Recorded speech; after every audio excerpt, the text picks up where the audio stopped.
Franz Reusch, bonjour. Bonjour. Bienvenue aux Échos du vin.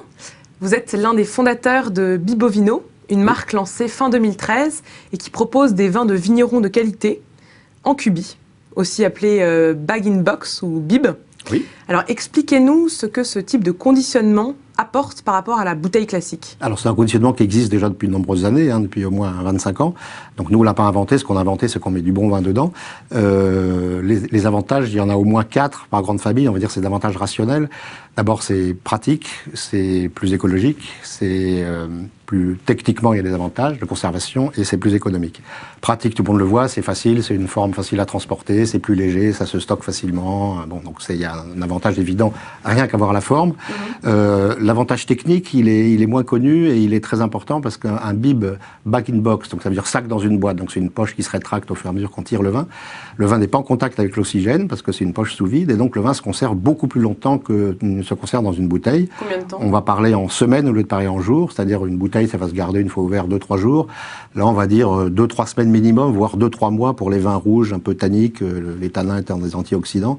Donc c'est un vrai avantage. Le principal avantage sur les bouteilles, c'est sa qualité de conservation.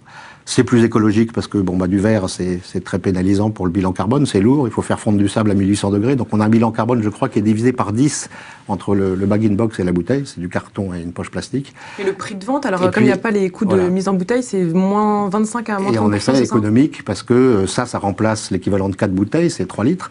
Un bag-in-box avec sa poche coûte à peu près le même prix qu'une bouteille. Donc voilà, un petit calcul rapide, on divise le coût d'emballage par 4. En plus, le transport coûte moins cher parce que c'est moins lourd, que c'est plus rationnel, etc. Donc il y a un vrai avantage économique sur le bib par rapport à la bouteille, suivant les vins de l'ordre de 20 à 30%, en effet, oui. Alors, en revanche, c'est pas des vins à faire vieillir, c'est ça? Une fois qu'on les a achetés, sans les ouvrir, il faut les consommer dans l'année? Oui, voilà, c'est pas des vins de garde. Les très grands vins se gardent en bouteille plusieurs années. Le bib va se garder plusieurs mois, donc c'est pas fait pour stocker et pour faire du vin de garde pour le boire dans plusieurs années.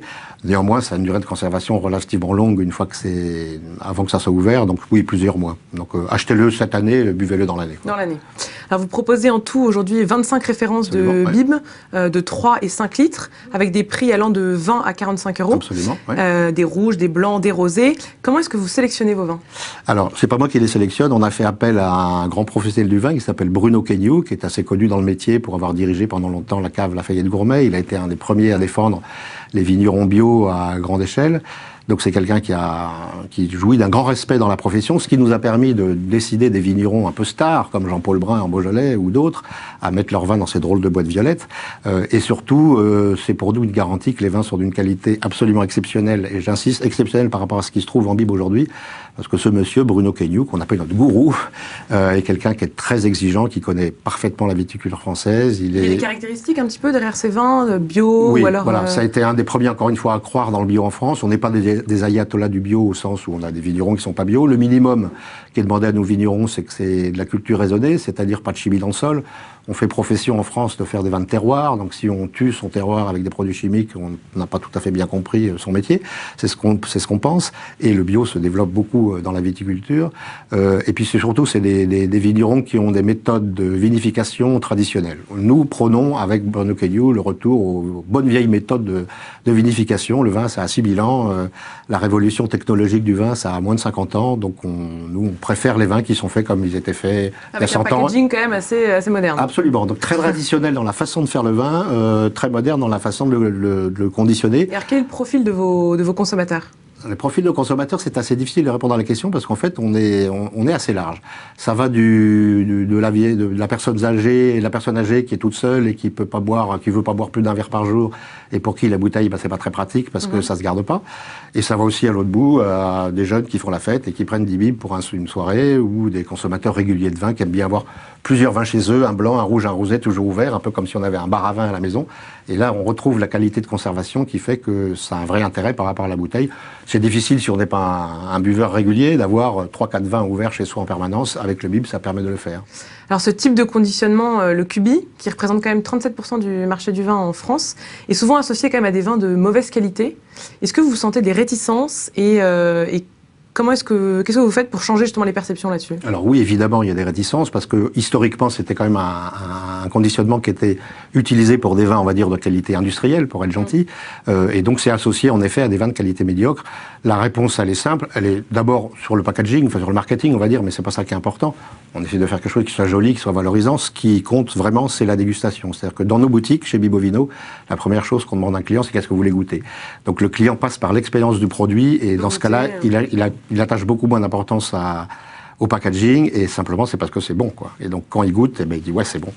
Et on fait la conviction par la preuve de la qualité, en fait. Bon, et dernière nouveauté aussi dans la qualité, justement, vous avez développé le bag in tube, donc de forme cylindrique pour un Bordeaux, un haut médoc. Pourquoi ce nouveau packaging? Alors, d'une part, pour se différencier de ce qui existe déjà. On est sur une stratégie un peu de rupture dans le marché du vin. Déjà, on a une couleur un peu atypique, donc on veut aussi avoir des packagings un peu nouveaux. Et puis, la forme cylindrique, elle signifie un peu plus haut de gamme. C'est quelque chose qu'on peut poser sur une table, qu'on peut offrir en cadeau. Disons que c'est un cran au-dessus en termes de qualité par rapport au cubi qui reste associé, vous l'avez dit, à des vins de qualité médiocre. Et vous comptez le développer, justement, Oui, on va faire notre haut de gamme. On va avoir un joli Bourgogne dans peu de temps dans ce conditionnement-là. Donc, on va l'utiliser pour le haut de gamme à l'intérieur de notre gamme de bib dans nos boutiques. Donc un bag in tube de 2 litres qui vaut donc 40 €. Alors vous avez aujourd'hui 3 boutiques à Paris, 5 boutiques en province, une à Tel Aviv. Combien de projets d'ouverture en 2015? Alors on a une dizaine d'ouvertures prévues en France sur des grandes villes, Nantes, Bordeaux, Marseille, Lille, Toulouse. Enfin, on commence à attaquer les grandes villes. On va ouvrir en Belgique, à Bruxelles également, dans quelques mois. Et puis on espère convaincre nos amis anglais d'ouvrir une boutique à Londres dans l'année. Voilà. Des projets à l'étranger aussi? Oui, parce qu'on pense que c'est bon. D'abord, le bib, c'est quelque chose d'international. Le plus grand marché du bib, c'est les États-Unis. Donc, bien évidemment, comme tous les entrepreneurs qui se respectent, on rêve d'un jour d'ouvrir là-bas aux États-Unis. Alors, Bibovino a été lancé donc fin 2013. Quel est le chiffre d'affaires en 2014? Alors, on a fait pour la première année, 2013, c'était vraiment tout à la fin. La première année, on a fait 500 000 € de chiffre d'affaires et on espère faire 1,5 million cette année. Bon, et le vin de la semaine, maintenant, est-ce que vous partageriez avec nous une bouteille coup de cœur? Une Absolument. Bouteille qui vous a beaucoup plu et qui vaut moins de 15 €. Absolument. Je vous ai amené le Chardonnay classique, qui est le Beaujolais blanc d'un de nos vignerons, qui s'appelle Jean-Paul Brun. Alors, ce vin est assez intéressant parce qu'il s'appelle Chardonnay, et on pourrait penser que c'est un vin de cépage, comme font nos amis américains, où tous les Chardonnays se ressemblent parce qu'ils font tous pareil.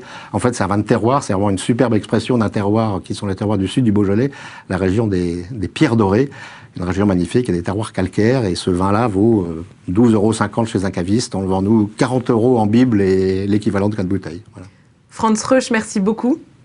Quant à nous, nous nous retrouvons la semaine prochaine pour un nouvel épisode des Échos du vin.